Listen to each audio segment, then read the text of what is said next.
Hello, Gloversville School community. I'm David Holler, Superintendent of Schools. I'm Jim Wager, Assistant Superintendent of Schools. We are about to commence the first of at least 3 community forums in which we will be answering questions that have been submitted on our district webpage regarding the reopening of schools. We appreciate everybody's efforts and patience throughout this process. We hope to answer most of the questions that have been submitted. A lot of the questions were somewhat redundant, so we consolidated some questions. If you feel at the end of the videos that we have not answered your specific question, please feel free to resubmit your question and we will try to get it answered.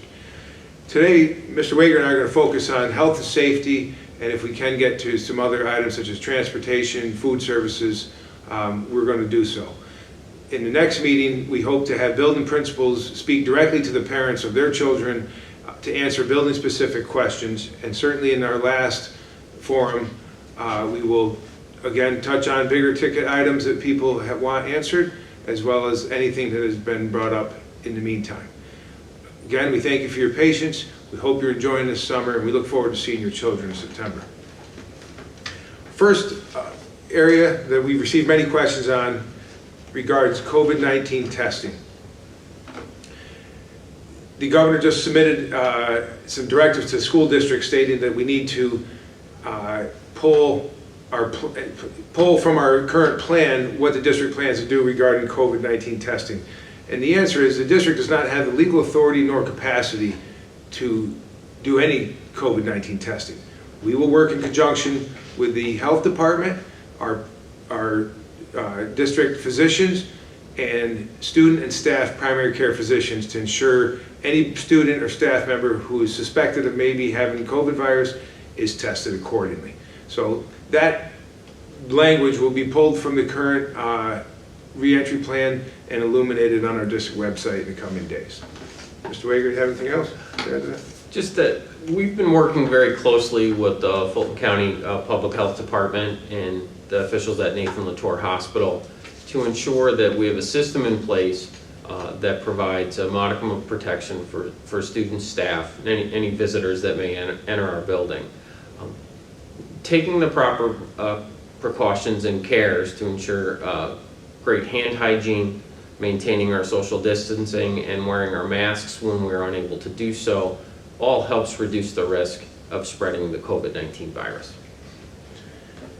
The wearing of masks is another question that has come up repeatedly.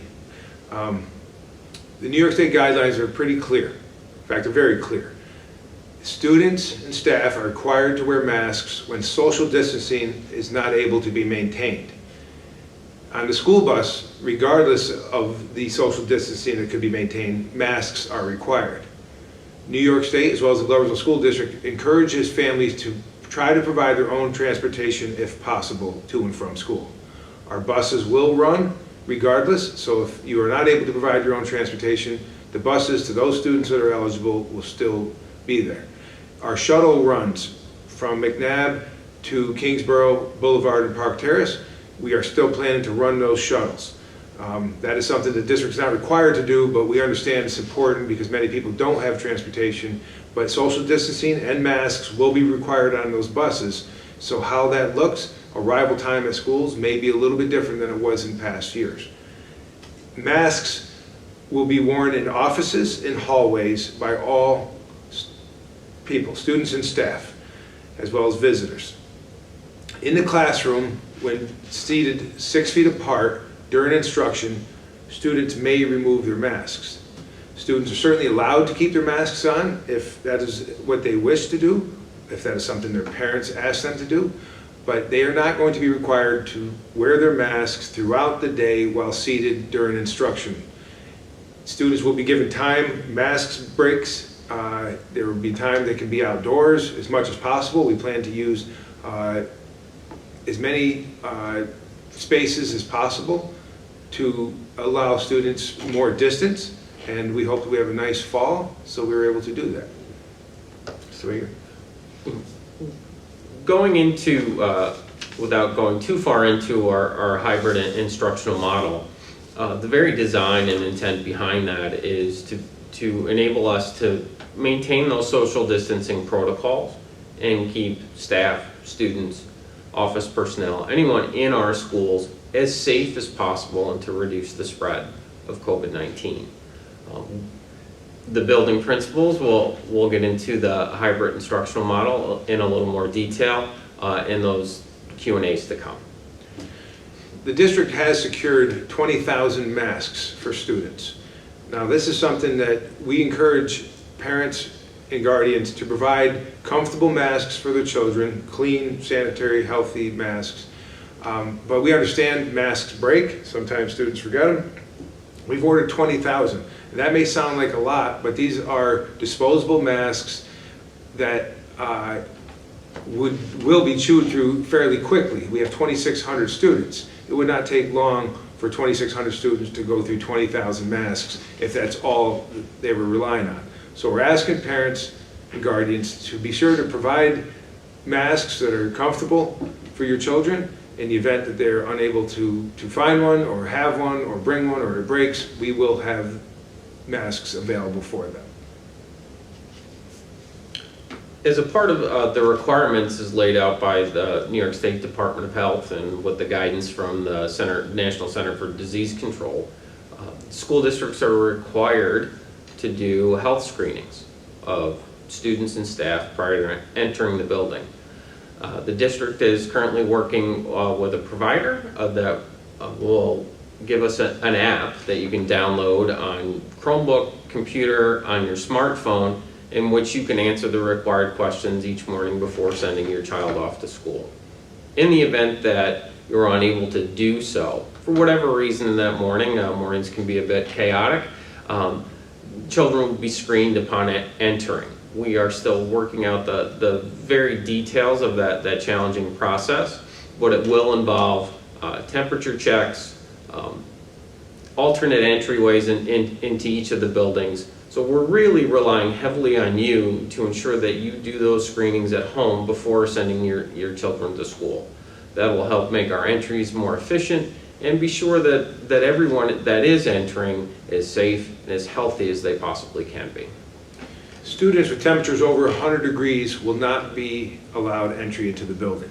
They will be quarantined in a separate room and kept there until they're able to be picked up. They will be referred to their primary care physician. The district, this is pretty unprecedented times, and we're asked to take unprecedented measures. So a student who has a temperature over 100 degrees will not be allowed to attend school. We're asking parents and guardians to check with your healthcare providers. You should have primary care physicians for your children. If you do not, we're setting up a scheme to work with our partners at Nathan Latour Hospital who will help put students get students the health care that they need, as well as assign primary care physicians. Students will not be allowed to return to class if a primary care physician determines that they need COVID testing without a negative result. Again, if a child is sent home sick, they will not be allowed to return without a note from their physician. So in the past, students had colds, had various ailments, and we certainly expect that to happen again this year. And hopefully as time goes on, we were able to get better at how we treat students with suspected COVID symptoms as opposed to a child having a common cold. We expect there to be some overlap because much of the symptoms overlap. So we ask your patience, and we really encourage you to get a primary care physician in the event that your children will get sick and you will need a note for them to return to school. The primary care physician should be your first stop in determining whether or not your child needs to be COVID tested. That's going to be very, very important. And it may seem silly because in the past that your child hasn't felt well, you know it's a 24-hour bug that will pass. As our knowledge of the virus evolves, we're finding more and more symptoms that possibly lead to COVID infection. So that's why it is really important that you make contact with that primary care physician. Let them determine whether or not it's necessary for a COVID test. Relay that information to us so that we can ensure that your child returns to school as quickly as possible. And just to reiterate what Mr. Wager spoke to about the home health screens, New York State encourages parents and guardians to take care of this, and so does the district. We still are going to have hundreds of students reporting to school each day in our buildings. Those students should be healthy, should have a temperature well within range, and we should have affirmation through the application, the mobile application, the parents and guardians have answered the questions and taken their child's temperature to ensure for their safety and the safety of everyone around them. So we really appreciate your cooperation in advance in this regard, because we do not want to see bottlenecks of students outside of our buildings because we are forced to take their temperature.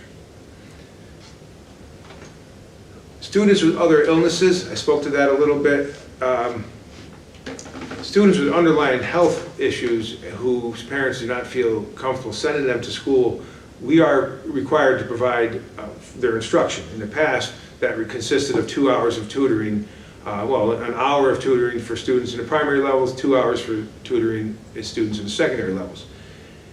In the current format, we are still examining our ability to offer a full remote option for our students. We may be able to do it K-5 and not 6-12 because of staffing constraints. But if we are able to offer it, that would be an option of students who are immunocompromised.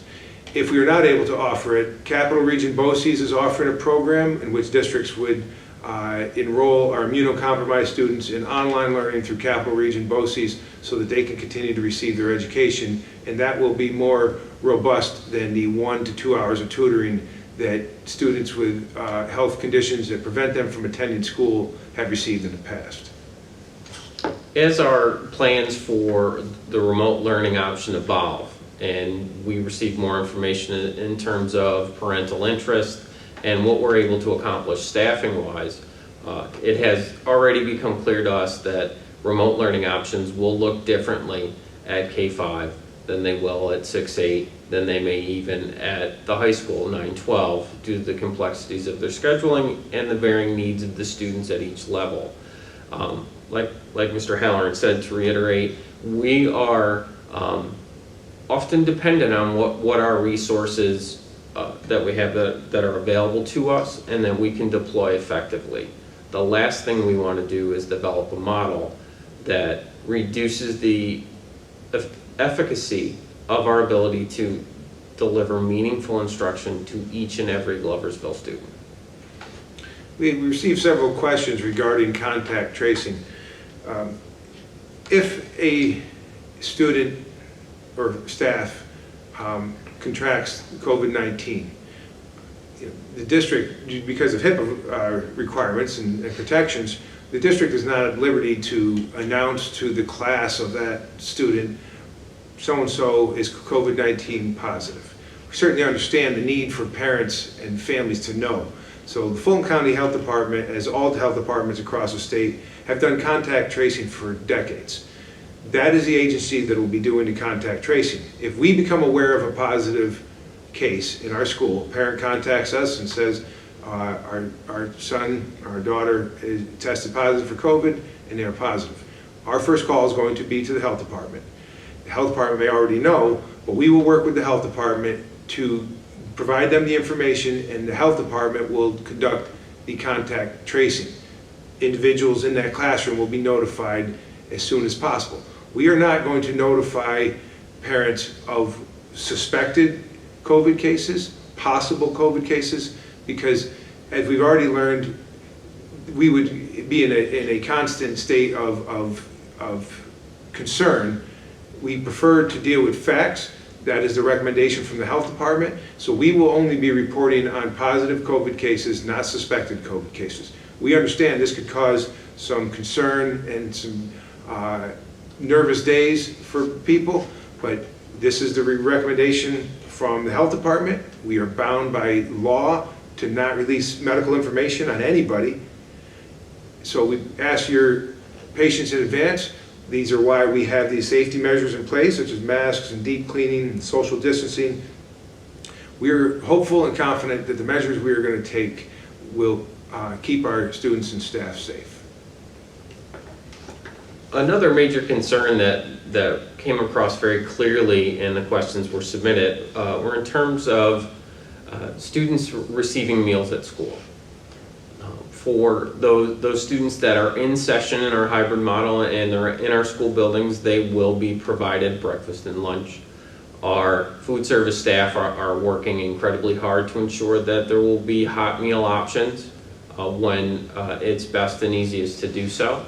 And follow-up questions came in regards to, well, what happens about meals when my student or my child is home on remote days? That system will work much like it did over the summer and since the spring, that meals will be made available for pickup for students at their home buildings every day that school is in session. That we are required to do that, and it is what the district has committed to do to provide good food and nutrition to our students each and every school day. Cleaning is another issue that has come up repeatedly.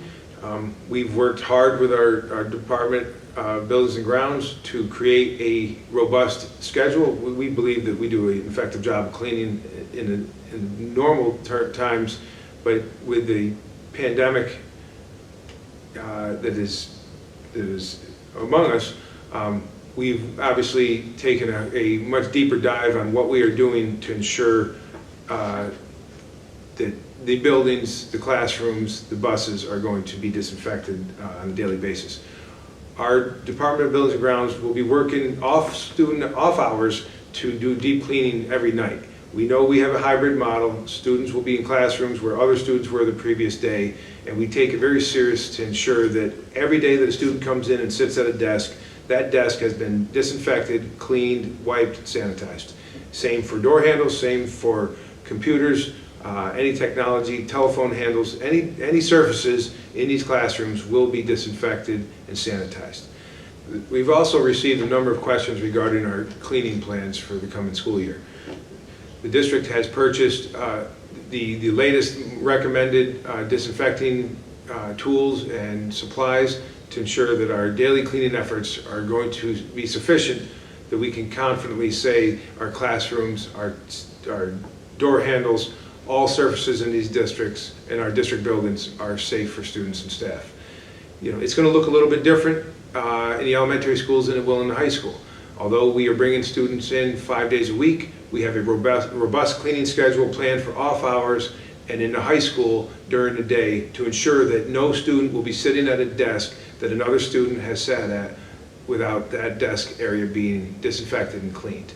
In the elementary school and even the middle school, you will see students primarily staying in the same classroom for all their core instruction.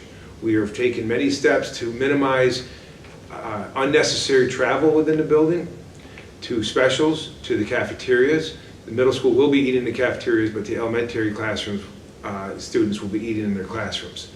In the high school, because of the schedule, there is going to be some transitioning, but we've taken steps that allow students to remain in the same classroom for numerous consecutive periods, and after those students are leaving those classrooms will be disinfected prior to another group of students coming in.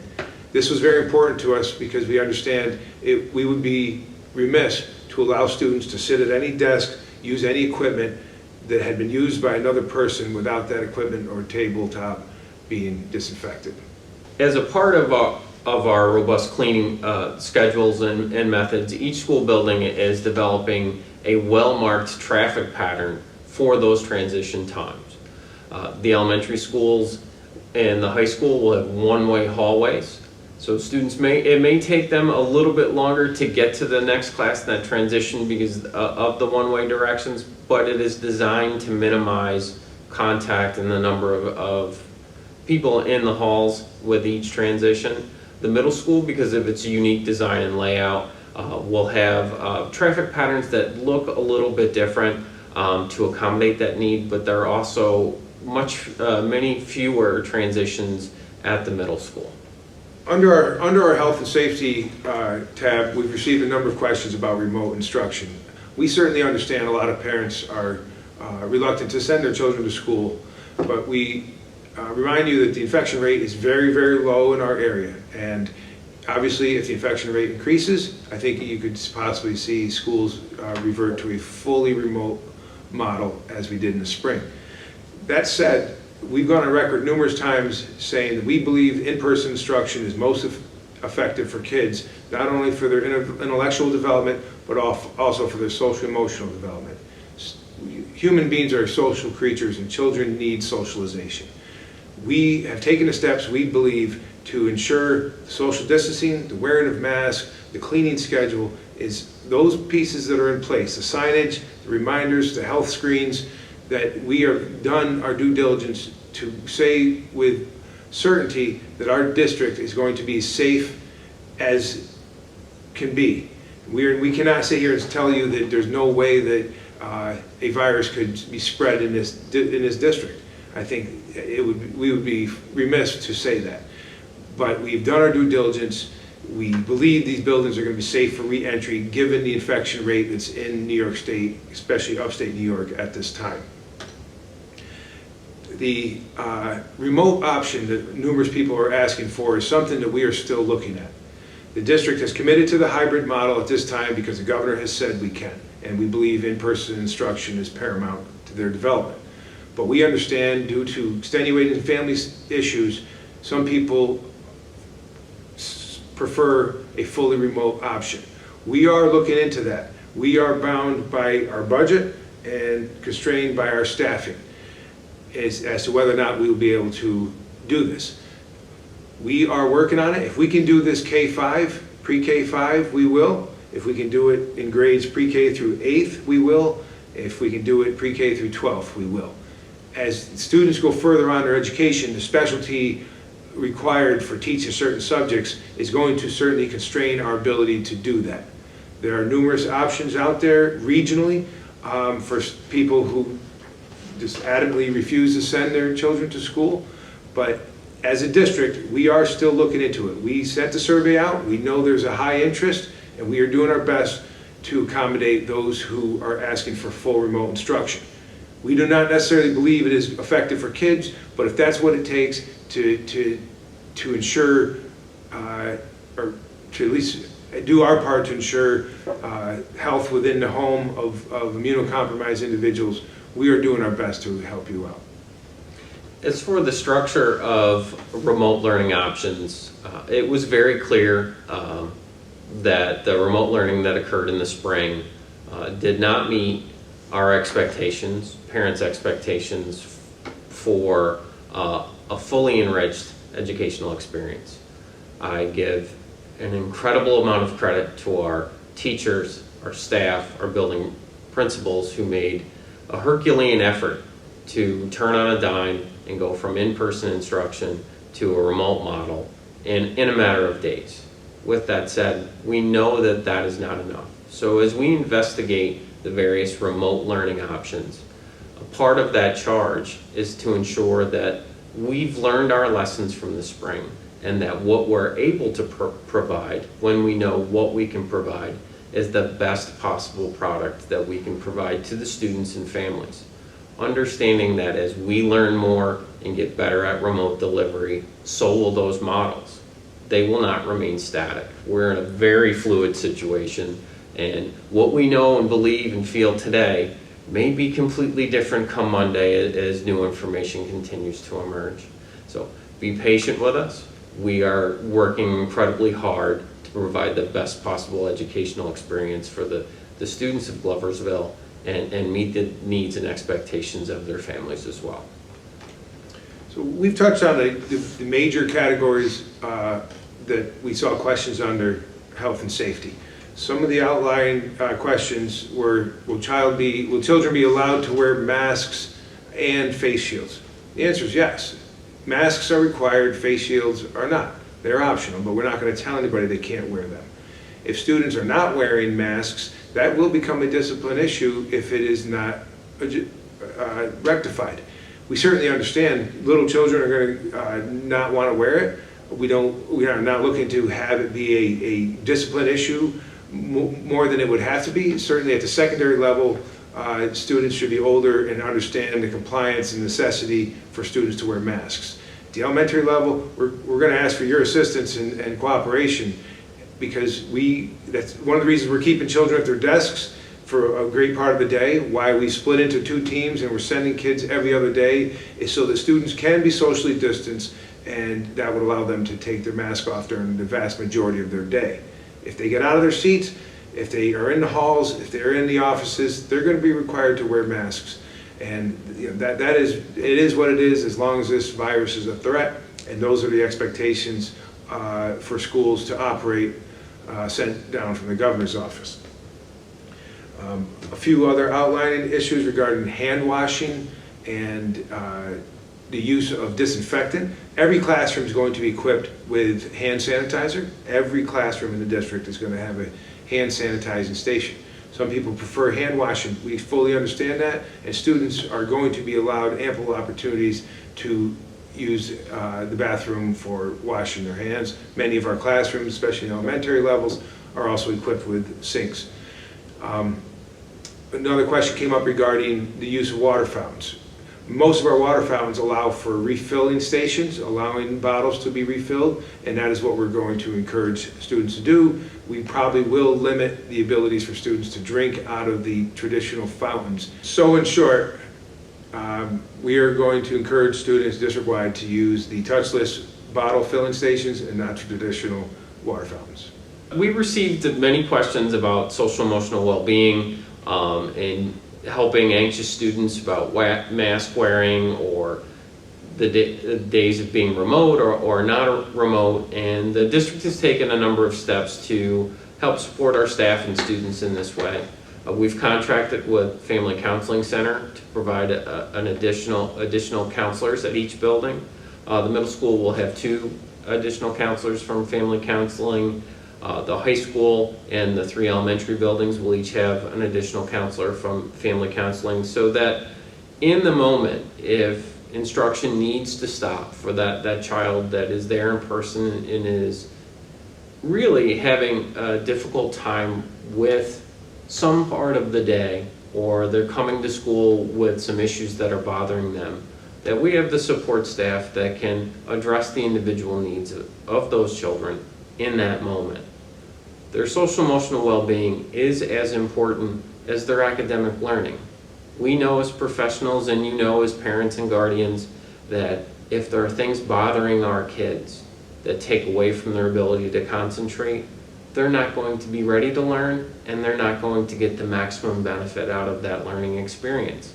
So we're taking special care to provide additional training for our staff, the additional counselors on hand, so that we may support the whole child in every need that they can possibly bring to the school setting. It will not be perfect. We will work through our challenges, but rest assured, if there is time that needs to stop in instruction to take care of the needs, worries, and concerns of our students, we will do that. We need them to be learning ready, and if that means taking 10 or 15 minutes out of a block of instruction to attend to those needs, that's what we'll do, because it's the right thing for our kids and our staff. Just to add to that, social emotional learning is one of the 3 areas of focus for this school year's professional development for all of our staff. Along with remote learning, teaching in a remote environment, social emotional learning, and health and safety. Those 3 categories are what we are going to focus all of our professional development efforts and resources on for the 2021 school year.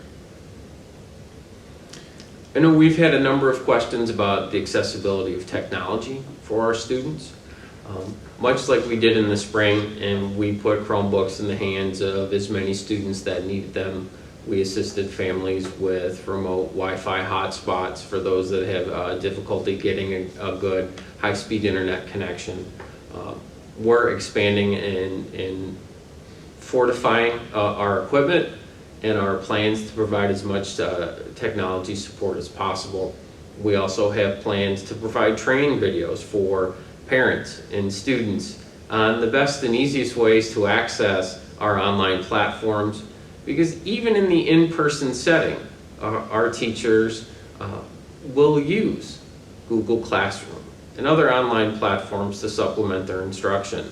These are tools that our students need to learn to use in productive and meaningful ways, because that's the way the world exists today. It is technology driven. So we're doing our best to make sure that everyone has the equipment they need to be successful with the skills and training they need to be successful. We only received a few questions regarding technology deployment. A few questions I want to answer were, if you do not have Wi-Fi, we have hotspots here at the district that we can lend families. That's something that is going to be very important for remote learning. We are on a hybrid schedule, so those students who are not in school on any given day may be asked to join a Google Hangout to communicate with their peers or their teacher. So we will work with you to try to get those hotspots to solve Wi-Fi issues. If you do not have a Chromebook, the district will provide one for you. We went one-to-one in the spring. Unfortunately, there's a number of Chromebooks that we have had a hard time retrieving. That is unfortunate, but we think we're still going to be able to meet the needs of the school community and as far as ensuring we have a one-to-one deployment for all students. You will be asked to sign a document stating that you take full responsibility for that, and there is a $200 cost for any lost or damaged Chromebooks. As far as the deployment of Chromebooks district-wide, our 612 population will be expected to transport their Chromebook to and from school every day they are coming. So every student, regardless of what team, whether you're Husky or Dragon, you will be required to bring your Chromebook to and from school each and every day with the expectation that it will be charged. The 3-5 building, Boulevard, is also looking at that model and are hoping to have their students bring the Chromebooks back and forth.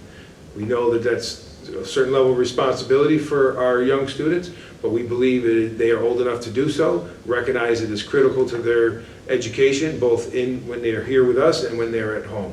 So that is something that we're going to ask your cooperation and to ask your help in ensuring that they understand and respect the importance of keeping those electronic devices safe. Our K-2 students will not be asked to bring electronic devices to and from school. We hope to have something at homes if one is not available, and we will have classroom sets of some device, whether it's Chromebooks or iPads, for our younger students. We did not receive any other technology questions regarding that. We have a very good technology infrastructure here at school. Most of our classrooms are equipped with Promethean boards or other devices that will enable distance learning opportunities between students who are home and their classroom teacher. And we only see ourselves getting more capable and offering more robust remote learning opportunities as time goes on. Scheduling and instruction is something that your building principals will answer in more detail, but just kind of on a balcony view description of what we are offering in regards to scheduling and instruction. You may have already heard it from building principals, read about it in the paper, read it in our reentry plan, but we will reiterate what the 2021 schedule looks like at Gloversville School District. We are on a rotating schedule. The Dragons, K-12, will be in school on Mondays and Wednesdays and every other Friday. Huskies will be in Tuesdays and Thursdays and every other Friday. We did this in order to allow for social distancing so students could be in instructional spaces without wearing masks. Okay. We also went on a 5-day schedule because we felt it was important to have students interfacing with their teachers every other day basis. We understand other districts have chosen to bring in some kids on a Monday, Tuesday, and a Thursday, Friday schedule. We did not feel that that was best for our Gloversville students, and we collectively made this decision. We brought teacher leaders in and received their input, and we made this decision based on what we felt was the best scenario for Gloversville Large students. And just one note for parents on masks and wearing masks and your children that may not be comfortable with masks or aren't sure how to wear them or put them on. Begin practicing now.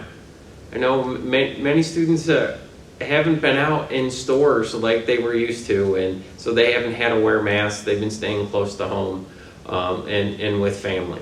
Begin to practice. Show them how to put them on and take them off. We will be going over that with our students when they come in and they're with us, but have them get in the habit of putting them on. They'll grow more comfortable with them.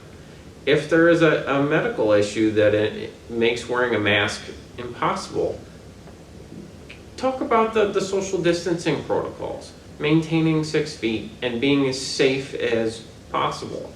Those things help. Together, we can ensure that we can see as many of our students in person as often as we can until we get through this pandemic.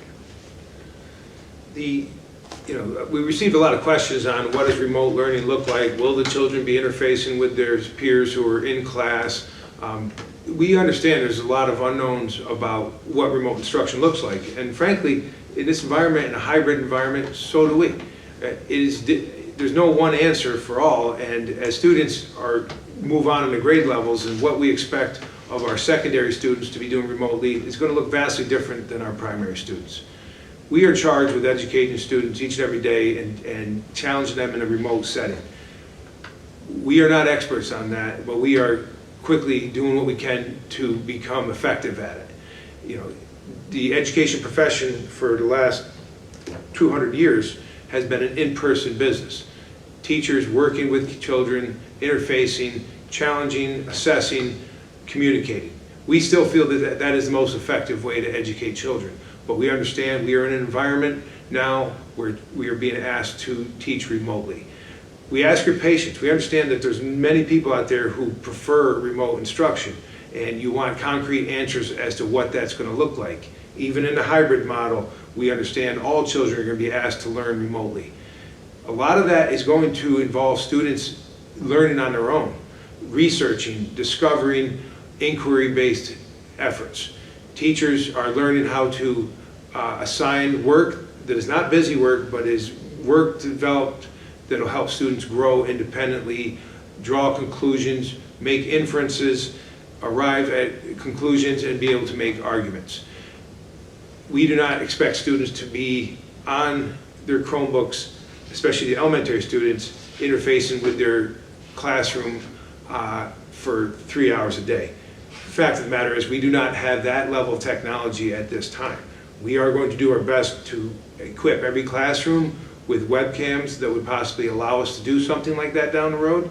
There is capabilities of each classroom teacher to be able to interface with students at home, but how robust that looks and how effective that is for instructional purposes is still a work in progress, and we ask your patience on that. As we said earlier, we are still working on our abilities to offer a fully remote option.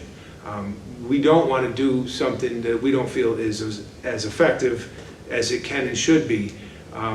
We recommend the hybrid model for as many students as possible, but please know we are working on our remote capabilities, and we'll do everything we can to offer this to as many students as possible. We have received a number of broader questions on education for students with disabilities in Section 504 plans. Our student support services directors and assistant directors are working closely with our special education and 504 providers to ensure that we're able to meet the needs of our students with individualized education plans and Section 504 plans. More specific information regarding students with disabilities and Section 504 plan students will be forthcoming from our Director of Student Support Services. We've also received a number of questions regarding transportation, such as what's the maximum number of students that will be allowed on a bus.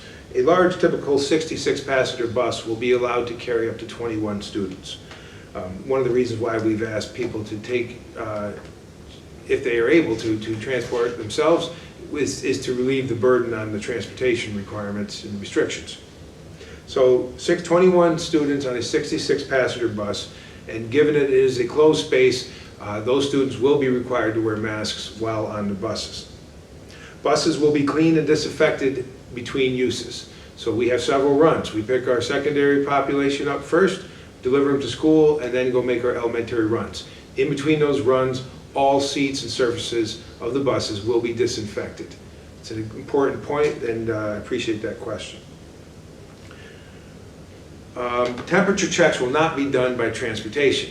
We expect those to be done at the home, and that sick students will not be allowed to get on our buses. The students who have not received their temperature screenings or the attestation questions answered will be held up at the entrance of the school and will have those done there. Your assistance at home and taking care of that health screen is paramount to a smooth beginning to each and every school day. Mr. Hallard, have we covered the broad stroke topics based on the questions that we've received so far? I think we've done a pretty good job, and we know that this meeting has run on pretty long, and we are required to do 3 of these meetings. If we have to do more to answer your questions, to alleviate concerns, we will do what we have to do. So as we summarize our first meeting, I think it's safe to say we all agree that we are in uncharted territory. We appreciate your patience and cooperation as we do our best to open the school year in the safest, most effective manner possible. We know we have not answered all your questions. This is the first of at least 3 forums in which we are going to attempt to answer all the questions that have been submitted. If you feel, even as these meetings continue, that your questions have not been answered, please go back on the website to submit the question. We will constantly be monitoring the website and doing our best to answer everyone's questions. Mr. Wager, thank you for your time. You're welcome. Stay safe, stay well, and we look forward to seeing everyone's children in September. Thank you, everybody. Thank you, everyone.